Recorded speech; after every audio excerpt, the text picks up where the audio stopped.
Hello, and welcome to episode 1 of this TEW 2020 Impact Wrestling Save. This is the first episode of Impact Wrestling post, second post anniversary, as it would be the one where the Mercy Machine Guns win the titles. But this is our first in-game one. We have 16 segments tonight, 117 minutes. A lot going on. Most of our storylines are just fresh starting, so I don't know how well this show will go, but we'll hop in and find out. So we open up with Josh Matthews and Don Callis just explaining all the things that happened this anniversary: new champions, fresh debuts, returning TNA icons, I guess. It got a 36.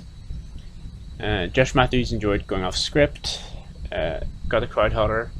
Next up, we have the Mercy Machine Guns are in the ring. At this point, I believe the mod is set so there's crowds. So, they're maybe getting their welcome back chants, you deserve it chants, stuff like that, before being interrupted by the North. The North come down and they begin to taunt the nostalgic Motor City Machine Guns, as they call them. And, they get in their faces and taunt about how they're just here to pop ratings and, give the fans a reminder of the old TNA. And they specifically aim for Chris Sabin, who is less recently wrestled as far as I'm aware. Obviously, Shelley had that stint in NXT. And they say, without Shelley, would Sabin even be around anymore? What would he be doing? Ethan Page does most of the mouth work. And then when Sabin sort of takes this personally and gets in Page's face, Page steps back, Alexander goes nose to nose with Sabin, and they make a match for later on tonight between Chris Sabin and Josh Alexander, as we see Sabin in the ring for the first time. Then we have our first in-ring match as Smiley Kelly Ray takes on Lacey Rain in a bout that had terrible wrestling and no crowd heat, as Kelly Ray defeated Lacey Rain in 6 minutes and 26 by pinfall with a super kick. She got a 30, as Lacey Rain got an 18, or Lacey Ryan, sorry. Not bad, 27-minute match. I'll take it. Up next, Kelly Ray is in the ring after her match celebrating General Perazo's music hits. As Perazo makes her way down to the ring, not in-ring attire, she sort of claps on Kelly sarcastically, not that Kelly notices, but all the same. Perazo then gets in the ring and begins to sort of talk down to Kelly Ray about how she'll not be a challenge, and at Impact Emergency may even set the record for the quickest Impact title defense of all time. Before Kelly can talk back though, Jordan Grace, her music hits. She comes down again, not in ring attire, as she hops in the ring and says that Gino Perazo better not forget about her, and that she is owed a rematch for the title and will get back what is hers. Of course, Kelly does get back in a few lines, making sure that the two women don't look past her, as she's a lot better than they believe. Segment got a 40. I'll take that for the women. It's above, what are we, a 35 in most regions? So, 33 in most regions, so I'll take it. Next up, a similar angle to, I believe, what happens in the in real world. Rich Swann comes out. He doesn't announce a retirement or whatever he done. He announces, he's injured and he's going to take some time away from the ring while he's, cutting his very emotional promo. Eric Young jumps him from behind, batters him. Stretch has to come out and stretch him away. 35, not a good start, but hopefully things will heat up later with this. Chris Bay and Daga have a decent match. Chris Bay defeats Daga in 9 minutes and 34 by pinfall with the Triple C. Got a 50 rating. Chris Bay got a 44, and Daga got a 46. So our X Division champion is being beaten there in the ratings, but good match. As I said, glad to get the score slowly moving up. Hopefully, so the main event can peaked pretty high. Then we have similar segments what you would have probably seen on Impact in real life. Heath is at the door, struggling to get past security. Rhino is there, trying to explain that I guess in kayfabe Heath hasn't officially signed or he's in contract talks with Impact, and that's why he doesn't have his security passes and stuff to get into the building. He's talking about he belongs here. This is where he's supposed to be. Eddie happens to walk past, overhearing this. They explain him what's going on. He says, "Oh, you think something along the lines of you think you belong here? Why don't you step in the ring tonight with, Mr. Impact, the face of Impact Wrestling, the World Heavyweight Champion, Eddie Edwards," which of course Heath accepts. The security item in the building, and Heath has a big match in our main event tonight. Heath is also a star, as far as I know, so he's around the same popularity as Eddie. Next we have Trey, who we're sort of getting back on track. The announcer sort of pointed that out. Trey's had a big run of momentum, and for him it's important to sort of try and keep that momentum going and not lose it after competing for the world title. He defeats Raj Singh by pinfall in 6 minutes for the Yoshi Tonic. He got a 45 in ring. Raj Singh got a 27. Their match gets a 48. Maybe I could give Trey a better opponent, but we'll hopefully slowly build them up over the weeks that he's on TV. And then we have our EC3 hype package. Only a 45, not amazing. But again, I'll take it. We're only sort of hoping for in the 40s anyway, so this sort of rating is actually quite good. And of course, once we get EC3 in the ring on the mic, it'll sort of pick up, I think.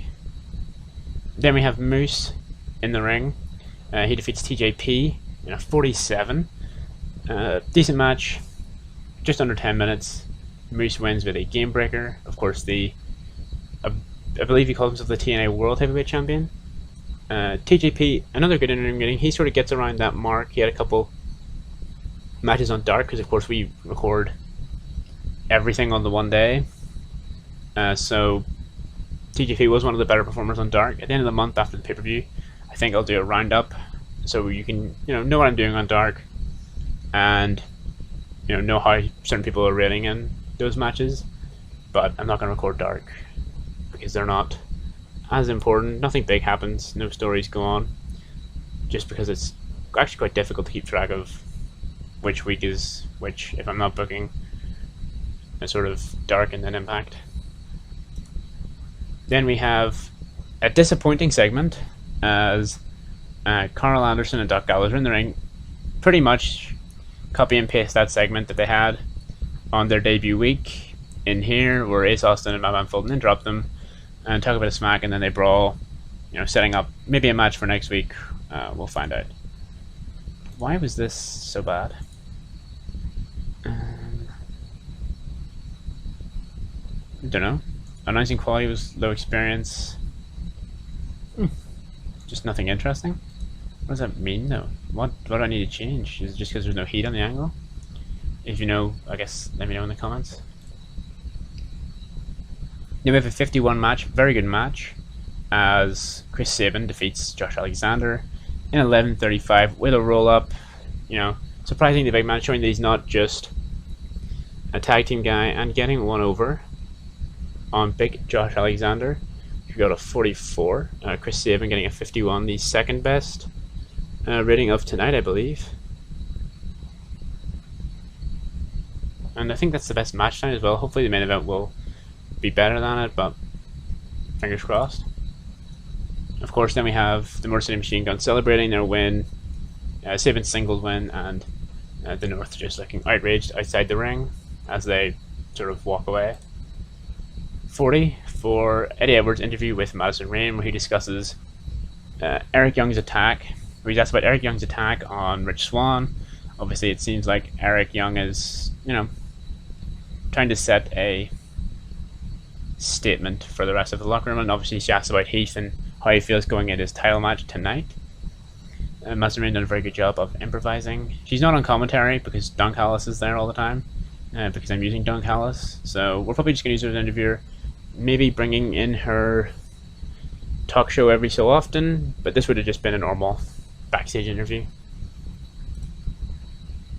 Eddie Edwards and Heath are in the ring. not a great match. One of the worst ones tonight, I think, as Eddie Edwards and Heath have a decent match, 17 minutes, 41 rated. Eddie wins by pinfall with a cross-legged fisherman buster. Eddie Edwards makes defense number 1 of the Impact World title. Heath gets a 47. Eddie gets a 54, so he's the best performer, which is good. You know, he's meant to be the standard bearer of Impact. So, where did we go wrong? Odd face partnership. Crowd were starting to get burnt out. Okay, so I probably should have cooled them down first. Low experience, penalized, lack of associated storyline. Okay. Anything else? He's holding back. And that's about it. So, a couple things we can fix for next week. Maybe having Eddie's, I guess, open challenge be face heel next week. Thinking next week he'll probably take on Rob Van Dam. And, you know, some of the other stuff there. We'll probably get a cooldown match in before next week. Or maybe it was just too long. Maybe 17 minutes was too long. We'll try maybe a shorter match next week for Eddie. And then we just have a final segment where sort of, you know, Eddie helps Heath up. They shake hands, you know. Heath earns Eddie's respect in the Impact locker room. 39, not amazing. What does the show get overall? Does it say? Yeah. Okay, so 44, increased R popularity in 31 regions. Not bad. Some of those segments maybe I would have hoped were better. Maybe, you know, obviously our title match could have been better. Chris Sabin and Josh Alexander done good. Wanted better from the Good Brothers. But next week, if they're in a match, even one of them, I think we could get a good show next week. Because obviously we'll not have... we'll maybe have a better women's match as well. Or knockouts even. Yeah, but not a bad start to the show. Thank you all for checking out this episode. Comment below if there's anything you would like me to change.